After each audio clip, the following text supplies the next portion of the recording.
Math majorship for licensure examinations for teachers. So, meron tayong problem dito na nagpamahanap ng center ng isang ellipse. So, usually, isosolve natin to using completing the square, pero ipapakita ko sa inyo kung paano natin ika-caltech ito.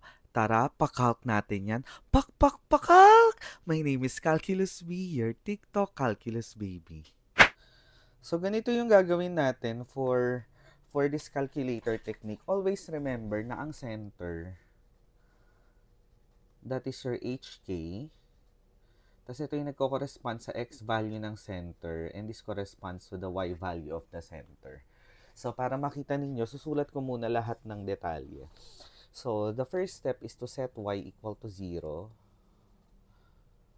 No, pag sinet Y mo equal to 0, magiging 16x square minus 128x tapos plus 81 equal to 0. So, ito na ipapasolve mo sa calcu using yung quadratic equation solver niya. So, punta ka sa mode and then equation quadratic and then type mo lang 16 negative 128 81 equal sign. May iluluwa siyang isang number sa'yo. So, let me just write. Dalawa yung iluluwa niyang number sa'yo.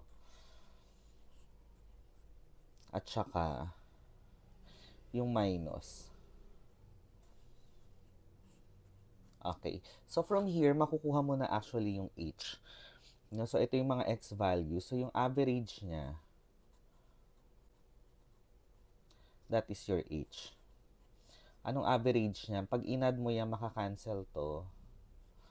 And then, meron kang 16 over 4 plus 16 over 4 over 2, which is just 16 over 4, which is 4.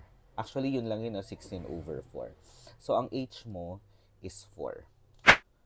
Para naman dun sa K, same lang yung gagawin natin, pero babalik na rin natin. We set X to 0. Okay, we set X to 0. Meron kang 12y square. Tapos, plus 15y plus 81 equal to 0. So, ito na ipapasolve mo ngayon sa calcu mo. So, punta ka sa mode, equation, quadratic. So, medyo paus ako ngayon. So, pagpasensyahan nyo na. So, type natin 12, 15, 81. Tapos, may iluluwa ulit sa yung dalawang number yan. So, the first one, negative 5 over 8 plus square root ng 407 over 8i, while the other one is negative 5.